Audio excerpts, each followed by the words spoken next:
Hi, this is Andy Cook with the WRA. We're in week 3 of the Washington State Legislative Session, and here with me is Stephanie Davenport from our Government Affairs team, and she's going to go over all the talking points. So consider this hot off the grill. Hi, Stephanie. I understand we've been very busy.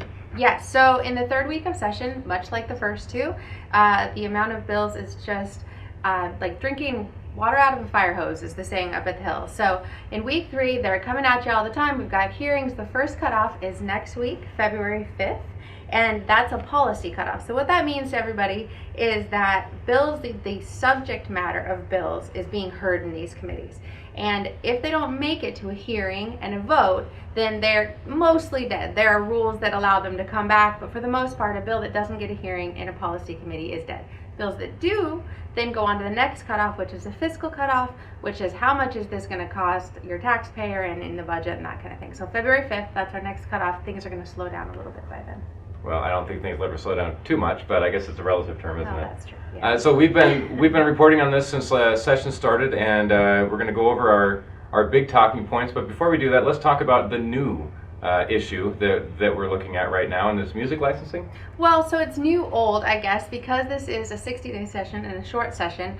Bills that had previously been heard last year are reintroduced in their present status and their current status in some instances. So lucky for us, the music licensing bill has come back, and that bill provides protection from harassment from music licensors of restaurants. So if you go into a restaurant and they're playing music, a lot of times music licensing producers and companies can come in and say, hey, you know, you haven't paid us, give us a certain amount of money. Well, this bill protects restaurateurs from that, and it also educates restaurateurs on how they can license music and where they can go and so on and so forth. So it's a win for us. It's come back. We're testifying on it next week. All right. So let's circle back to our talking points. So let's talk about minimum wage. Or how about you talk about minimum wage and I'll stand here and stare at the camera. Okay, so minimum wage. In the last edition of this, I know you remember, there was an initiative that was filed, and the initiative would increase minimum wage to $13.50 over 4 years, and it had a paid sick leave element. I don't know if I told you that last time. So tell me about it now. It was an hour for every 40 hours worked, with possibly no cap. We were a little unsure about that, but you can read the entire initiative online at our website now if you really want the details. So that initiative spurred the legislature to get on board with something and try and make some kind of an option that was based on a compromise within legislative body instead of it being a ballot initiative where it's one vote, yes or no, nobody gets to make any changes. So lucky for us, some legislation has come forward that we are in support of, and we are negotiating with the sponsor and other stakeholders to move that forward, and there is going to be a hearing on that bill on Monday. And I'd like to change topics to tourism. We heard a lot of great things about hill climb, which we'll be talking about here in a moment, but tell our listeners and illuminate me.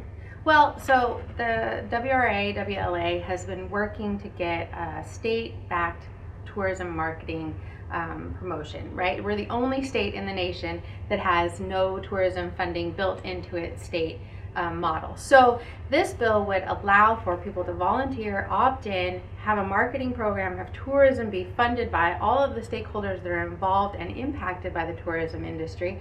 So we're in negotiations. Not everybody sees eye to eye on all of the details, but this bill also has a hearing next week. We're excited to see where it all lands and the compromise that can be found. That's great. You know, there was a woman that spoke about tourism at Hill Climb. Yes. And we are a blank spot on the map. We are. We can be. Yes, absolutely. Because, like I said, there's no state level funding. So as she explained to us, you know, if every state goes in on a national tourism guide per se, Washington would just be a blank space, nothing on there, and nobody would know, hey, the Space Needle is here. Well, maybe people would know, but right. We can do better than that. We can do better. Let's talk about Hill Climb. Hill Climb. Well, yes. Thank you so much to our members for coming out. We had more than 250 people attend Hill Climb in record numbers this year. Each of those people got to meet with their legislator in a one-on-one meeting. We heard the meetings were very successful. I can say in part that we believe the minimum wage motion forward has been due in part to everybody that came and participated that day. And then at night we had over 450 people come to the Taste Our Best event, which is a record turnout again.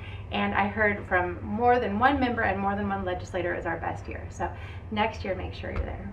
I've talked to a lot of legislators over the year and over the years, and the Taste Our Best is the one thing that none of them miss. And I saw just about everybody I've ever met there. Yeah. So and a lot of new members too. So thank you for joining us. Absolutely. Thanks for participating. Stephanie, is there anything else that we haven't brought up that we should? I think that's about it for this week. We look forward to letting you know next week. Next week is a big, big week. February 5th is our cutoff, so we'll talk to you then. All right, and we'll tell you what that cutoff means to you next week. Thanks for tuning in. Bye.